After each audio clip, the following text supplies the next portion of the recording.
Hello, नमस्कार, आदाब, सत श्री अकाल। स्वागत करती हूँ मैं आप सभी का इस शो में, जहाँ पर हम आपको सिंपल, आसान, एक तरह से सरल शब्दों में बहुत सारी जानकारी देने की कोशिश करते हैं, बिना किसी लाग लपेट के, बिना किसी घुमाव फिरावदार बातों के या किसी इरिटेटिंग म्यूज़िक के। हम आपको कोशिश करते हैं कि एक स्टोरी के फॉर्म में खबरें सुनाएं, और आप काफ़ी ज़्यादा पसंद भी कर रहे हैं इस चैनल को। काफ़ी ज़्यादा मात्रा में आप लोगों के शेयर्स आ रहे हैं और काफ़ी ज़्यादा आप लोग इस न्यूली चैनल को अच्छा रिस्पांस दे रहे हैं, जिसके लिए हम लोग आपका दिल से आभार व्यक्त करते हैं। और लगातार हम कोशिश करेंगे कि आपको इस शो में बहुत अच्छी इंटरेस्टिंग खबरें हम कहानी के रूप में सुना सके, सिंपल, आसान, सरल शब्दों में सुना सके, जिसकी वजह से आपका टाइम और एनर्जी हम बचा सके। सो वेलकम करती हूँ मैं आपका दोबारा से द परी शो में, और आपके कमेंट्स के लिए आपका दिल से धन्यवाद करती हूँ, जो आपने इतने पॉजिटिव कमेंट्स लिखे, इतने मोटिवेटिंग कमेंट्स लिखे। आप यूट्यूब चैनल को भी सब्सक्राइब कर सकते हैं, जो अभी हाल ही में नया बना है यूट्यूब चैनल। आपको इसके लिए यूट्यूब पे परी चौहान देश की जनता लिखना पड़ेगा, और परी टॉक्स टू देश की जनता लिख के भी आप यूट्यूब चैनल सब्सक्राइब कर सकते हैं। तो चलिए आज बात करते हैं कि रिलायंस रिटेल ग्रुप ने बिग बाज़ार को खरीद कर 24,800 करोड़ में खरीद कर जो बहुत सारे लोगों को बेरोज़गार होने से बचाया है। और रिलायंस रिटेल ने जो है बहुत सारे बेरोज़गार लोगों को इसमें जॉब देने की बात कही है, कि बहुत सारे बेरोज़गार लोग जो हैं फिर से इसमें जॉब पा सकते हैं। और जो एक बहुत अच्छी खबर है, क्योंकि कोरोना काल में कंपनी जो है लगातार घाटे में चल रही थी, इसीलिए रिलायंस द्वारा इसका अधिग्रहण किया गया।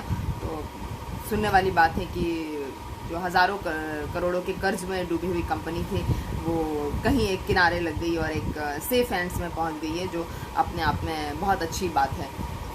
उसके बाद में हम देखते हैं कि फेसबुक में टी राजा सिंह का जो अकाउंट था, तेलंगाना के जो बीजेपी प्रवक्ता है, उनका अकाउंट जो है फेसबुक ने ब्लॉक कर दिया है, और इंस्टाग्राम भी उनका ब्लॉक कर दिया गया है। मतलब एक तरह से हटा दिया गया उनको दोनों सोशल प्लेटफॉर्म से। और उन्होंने अपनी सफाई में कहा है कि उनका अकाउंट ब्लॉक हो गया था, उनको नहीं पता कि उनके किस फॉलोअर्स ने या उनके किन फॉलोअर्स ने जो है उनके जो भद्दे कमेंट्स, जो नफरती बयान, और जो उन्होंने अल्पसंख्यकों के लिए घटिया बातें करने का एक ट्रेंड चलाया था, उनको नहीं पता कि घटिया ट्रेंड किसने चलाया। तो इस तरह से उन्होंने अपनी सफाई पेश की है। हालांकि आप सब जानते हैं कि टी राजा सिंह और अनंत कुमार जो है बीजेपी के काफ़ी जाने माने प्रवक्ता है, जो नफरती बयानों के लिए हमेशा जाने जाते हैं। सोशल मीडिया पे इनको नफरती चिंटू कहा जाता है, जो आपको पता नहीं होगा कि इनको नफरती चिंटू कहते हैं, जो अल्पसंख्यकों के लिए बड़ी ही जो है उकसाऊ और भड़काऊ भाषण देते हैं, और अल्पसंख्यकों की हमेशा जो है उनके बारे में घटिया से ट्रेंड चलाते रहते हैं। अच्छा ही हुआ जो उनके इंस्टाग्राम और फेसबुक अकाउंट जो है सीज़ कर दिए गए, जो एक अपने आप में बहुत अच्छी बात है।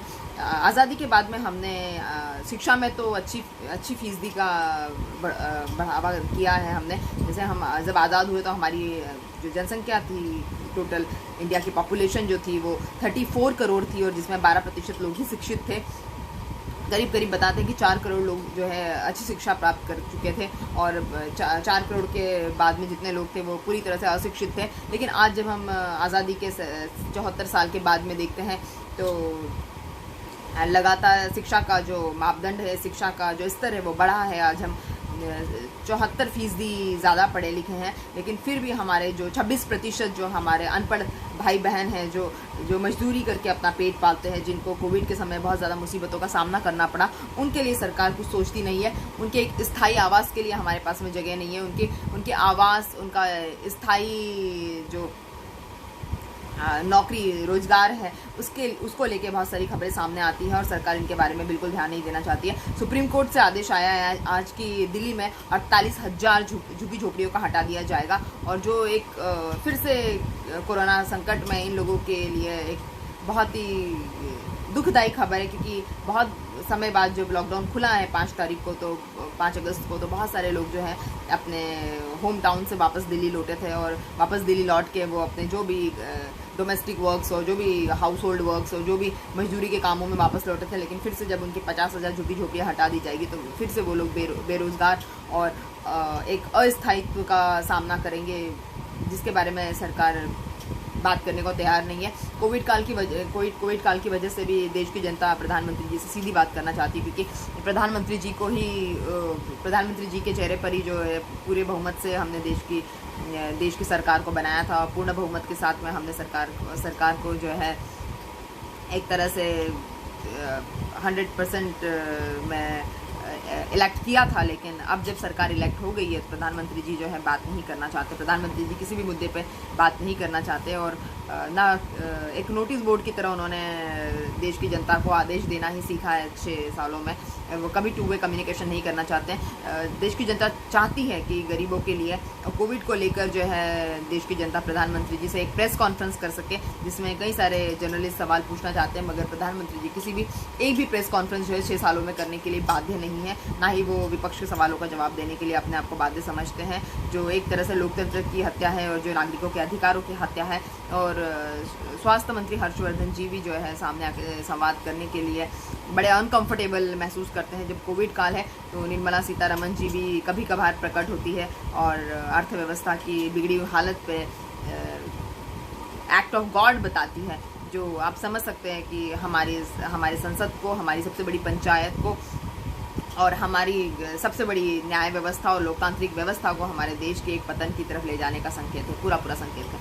तो उसके बाद में मैं आपको बताती हूँ कि कोविड के जो आंकड़े हैं वो पिछले 24 घंटों में सबसे ज़्यादा है। जो पिछले कुछ घंटों में जो है 80,000 के आसपास मामले आए हैं, जो अपने आप में एक रिकॉर्ड ब्रेकिंग आंकड़े हैं और लगातार जो है कोरोना के आंकड़े बढ़ते जा रहे हैं। इस पर मैं आपको एक स्पेशल वीडियो जो है कोरोना पे मैं आपको बताने वाली हूँ कि किस तरह से आपको हर तरह की नेचुरोपैथी या एलोपैथी या होम्योपैथी सारी पैथियों का जो है एक पूरी तरह से पैकेज लेकर अपने आप को सुरक्षित रखना है। किसी एक पैथी के पीछे जाएंगे तो डेफिनेटली कोरोना आपको लग जाएगा और आपकी जान जो है सबसे ज़्यादा इंपॉर्टेंट है इस काल में। आप किसी और चीज़ की चिंता किए बिना आप अपने प्राणों की रक्षा करने पर ध्यान दीजिए। प्राणों की रक्षा ही जो है इस समय देश की रक्षा है। प्राणों की रक्षा ही करना ही एक तरह से सबसे ज़्यादा इम्पॉर्टेंट, सबसे ज़्यादा प्रिलिमिनरी वर्क एक तरह से आप लोगों के लिए है। तो सब कुछ भूल जाइए और अपने प्राणों की रक्षा पर ध्यान दीजिए और मास्क ज़रूर पहनिए, थूकिए मत सार्वजनिक स्थानों पे और एक डिस्टेंस मेंटेन कीजिए। जितना हो सके घर से बाहर कम निकलिए और अगर हो सके तो डिजिटल प्लेटफॉर्म्स पर ही मीटिंग कीजिए। आजकल बड़े सारे सोशल मीडिया प्लेटफॉर्म्स हैं जिस पर आप ऑफिशियल मीटिंग्स आपकी कर सकते हैं। उसके बाद मैं आपको बताना चाहूँगी किस तरह से चाइना की जो है गर्दन दबोचने का हथियार जो है भारत सरकार के पास में। मैं आपको बताऊँगी मलक्का की खाड़ी जो भारत के अंडमान निकोबार से थोड़ी ही दूर पर है और भारत के पास में एक तरह से चाइना की गर्दन के रूप में आप समझ सकते हैं। जैसे ही भारत जो है मलक्का की खाड़ी को डिस्टर्ब करेगा, चीन पूरी तरह से डिस्टर्ब हो जाएगा, क्योंकि मलक्का की खाड़ी ही वो जगह है जहाँ से चीन जो है अपने सारे आयात करता है, चाहे तेल का आयात हो, चाहे कच्चे माल का आयात हो। सारे ही यूरोपियन देशों से और एशियाई देशों से सारा ही तेल और यूएई से तेल जो है चीन को मलक्का की खाड़ी के थ्रू ही जाता है। तो भारत के पास मलक्का की खाड़ी एक तरह से चीन की जान है। और जैसे हम लोग बचपन में सुनते थे कि एक राजा की जान एक तोते में होती है, जैसे ही तोते का गला दबा दिया जाता है वैसे ही अमर राजा जो होता है उसके प्राण निकल जाते हैं। उसी तरह से अगर मलक्का की खाड़ी को भारत पूरी तरह से ब्लॉक कर दे तो डेफिनेटली चीन की अर्थव्यवस्था कहीं ना कहीं डगमगा जाएगी और चीन की सारी कार्य प्रणाली जो है धीरे धीरे बंद हो जाएगी या मंदी के कगार पर आ जाएगी। तो भारत इसी तरह से कुछ काम करने वाला है। मलक्का की खाड़ी में अगर भारत ब्लॉकेज कर दे तो ऐसा सुनने में आता है कि $200 बिलियन का लॉस जो है चीन को हर साल झेलना पड़ेगा। और $200 बिलियन का लॉस जो है वो चीन के लिए एक बहुत बड़ी कीमत होगी। चीन कभी भी $200 बिलियन का लॉस जो है झेलना नहीं चाहेगा। इसलिए मलक्का जल संधि जो है वो चीन के लिए बहुत ज़्यादा इम्पॉर्टेंट रोल रखता है। उसके बाद में हम देखेंगे कि मलक्का जल संधि से पहले हम देखेंगे कि जो मेडागास्कर है, जो पूर्वी अफ्रीका का इलाका है, पूर्वी अफ्रीका का इलाका होते हुए भी ये हमारा एक तरह से पार्ट हुआ करता था किसी समय में। आई थिंक 5,500 साल पहले मेडागास्कर और भारत जो है एक साथ थे।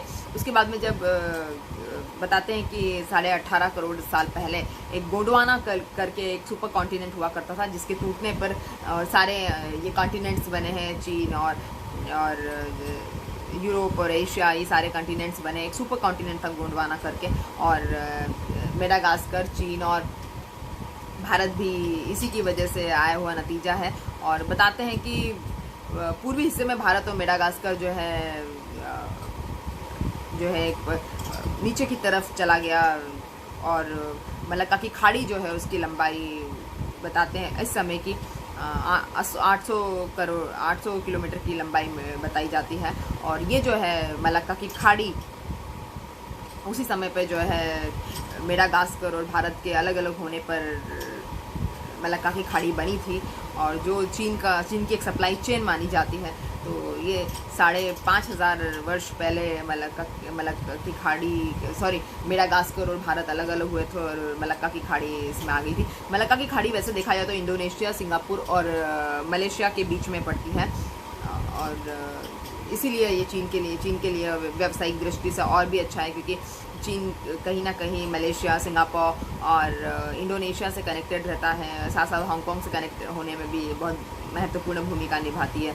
मलक्का की खाड़ी की बात करें तो मलक्का की खाड़ी के ठीक ऊपर अंडमान निकोबार द्वीप समूह है। अगर मलक्का की खाड़ी को ब्लॉक करना है तो भारत को चीन के लिए जो है नेवी ऑफिसर्स और नेवी जंगी जहाज जो है अंडमान निकोबार में खड़े करना है। बस इतना सा काम कर देने पर भारतीय नेवी की जरा सी हरकत जो है चीन को पूरी तरह से डिस्टर्ब करके रख देगी, और ये जो है गर्दन चीन के पास में ना होकर भारत के पास में है गलती से, और भारत का अंडमान निकोबार द्वीप समूह लकीली जो है मलक्का की खाड़ी के ऊपर है।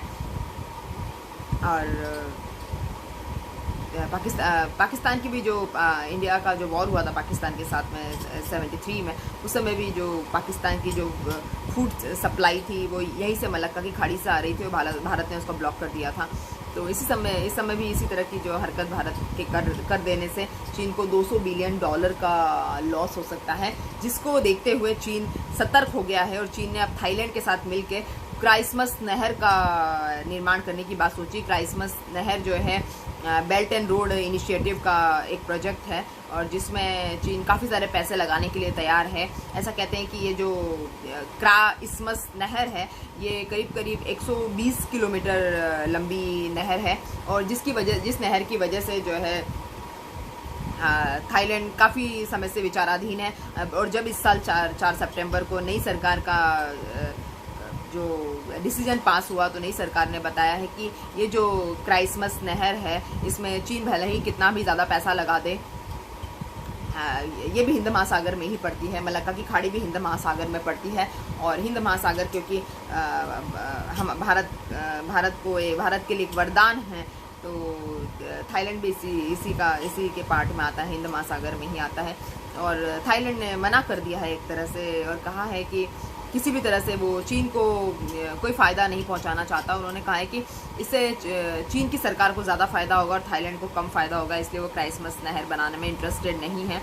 चीन हालांकि बार बार जो है ये कोशिश कर रहा है कि ये नहर बन जाए, क्राइसमस नहर, लेकिन अभी जो है नई सरकार के आने के बाद थाईलैंड में जब देखा जा रहा है कि क्राइसमस नहर के बनने से हो सकता है थाईलैंड दो टुकड़ों में बढ़ जाए, जिसमें ऑलरेडी नई सरकार के आने से मुसलमान जो है भड़के हुए हैं, और एक सांप्रदायिकता और सांप्रदायिक दंगों का माहौल वहाँ पर है। तो इसको देखते हुए थाईलैंड सरकार नहीं चाहेगी कि वहाँ पर वापसी कोई मुसलमानों को ऐसा लगे कि मुसलमानों को अलग करने के लिए शायद इस तरह से देश के 2 टुकड़े किए जा रहे हैं, तो इसीलिए थाईलैंड ने मना कर दिया है। तो अब मलक्का की खाड़ी ही एक मात्र ऑप्शन जो है चीन के पास बच जाता है, और चीन बिल्कुल नहीं चाहता है कि मलक्का की खाड़ी को भारत किसी भी तरह से छेड़े या अंडमान निकोबार द्वीप समूह में अपने जंगी जहाज या नेवल फाइटर जेट्स को या नेवल शिप्स को वहाँ पर तैनात कर दे, जिससे मलक्का की खाड़ी डिस्टर्ब होने से चीन को आर्थिक रूप से बहुत ज़्यादा नुकसान हो सकता है। आपको गौर करने वाली बात होगी कि भारत ने जो है चीन के 224 से भी ज़्यादा ऐप बैन कर दिए हैं, जिसकी वजह से चीन बुरी तरह से तिलमिलाया हुआ है। और चीन कहता है कि हमने हमारी कंपनियों को हमेशा स्थानीय कानून व्यवस्था मेंटेन करने के लिए और WTO के नियमों को अनुकरण करने के लिए बाधित किया है हमारी कंपनियों का हमेशा, लेकिन भारत ऐसा नहीं कर रहा है। भारत जो है इस तरह से देश की राजनीतिक और देश की सुरक्षा को देखते हुए WTO के नियमों का उल्लंघन कर रहा है। और भारत हमेशा से ही WTO के नियमों को ध्यान नहीं देता है, और ऐसे करने पर जो है चीन को बहुत ज़्यादा नुकसान हो सकता है, क्योंकि चीन की कंपनियां जो WTO के नियमों का उल्लंघन नहीं करती, और चीन की कंपनियां जो है हमेशा स्थानीय कानून व्यवस्था को भी समझती है। तो भारत को भी जो है राजनीतिक जो लफड़े हैं, राजनीतिक जो झगड़े हैं या देश की सुरक्षा के मद्देनज़र रखते हुए WTO के नियमों का उल्लंघन नहीं करना चाहिए। WTO एक अलग संस्था है और चीन और भारत का व्यापार उसमें एक अलग महत्ता रखता है, लेकिन भारत जो है WTO के नियमों का उल्लंघन कर रहा है, और चीन के सारे PUBG और टिकटॉक जैसे ऐप्स बैन करके 124 समथिंग कुछ ऐप्स है, या 127 ऐप्स हो गए होंगे अभी, जिसमें PUBG, TikTok, UC browser, SHAREit सभी है। भारत के लोगों को भी नुकसान पहुंचता है चीनी ऐप्स के बंद होने से, और भारत में कई ज़्यादा लोगों की पॉपुलैरिटी को नुकसान पहुंच रहा है, और बहुत ज़्यादा लोगों के करियर को नुकसान पहुंच रहा है। ऐसा चीन का दावा है, ऐसा चीन का वायदा है।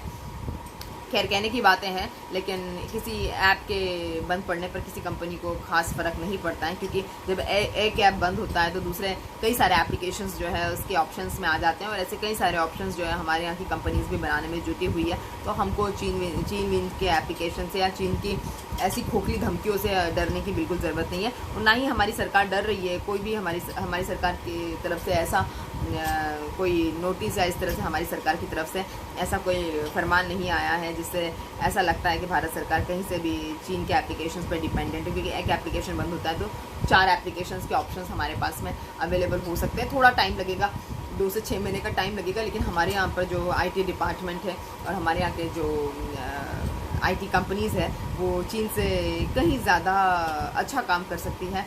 लेकिन वही है कि चीन जो है पहले काम कर लेता है, बाकी लोग उसको कॉपी करने की सोचते रहते हैं। तो यही चीन की खासियत है, और इसी के लिए चीन जो है अपनी डंपिंग प्रणाली जिसको कहते हैं, कि एप्लीकेशन अगर बनाएगा तो इतने एप्लीकेशन डंप कर देगा कि आपको सोचने का समय तक नहीं मिलेगा। अगर कोई प्रोडक्ट बनाएगा तो इतने ज़्यादा मात्रा में वो प्रोडक्ट डंप हो जाएगा, इतनी ज़्यादा उस प्रोडक्ट पे डिपेंडेंसी हो जाएगी कि हम किसी और ऑप्शन की सोच ही नहीं सकते। इसी तरह से चीन जो है मेडिकल सेक्टर में और ऑटोमोबाइल सेक्टर में और मोबाइल सेक्टर में भी काम करता है। तो आपको पता ही होगा कि चीन के पार्ट्स जो हैं, आपका कोई भी कंपनी का मोबाइल हो, लगभग 90% पार्ट्स जो हैं चीन के लगे होते हैं। आप किसी भी कंपनी की दवाई लेंगे, लेकिन दवाई, मोबाइल, AC, कूलर, पंखे, लाइट्स, इवन आपके घर की जो क्रॉकरीज होती है, सब जगह चीन अपना हस्तक्षेप रखता है। और यही चीन की जो सुपीरियरिटी है, जिसको देश और दुनिया में माना जाता है और जाना जाता है। और चीन ऐसे ही अपने एक्सेप्शनल और नॉन ऑप्शनल डंपिंग की वजह से जो एशिया का सुपर पावर बना हुआ है, अमेरिका तक को चैलेंज कर देता है।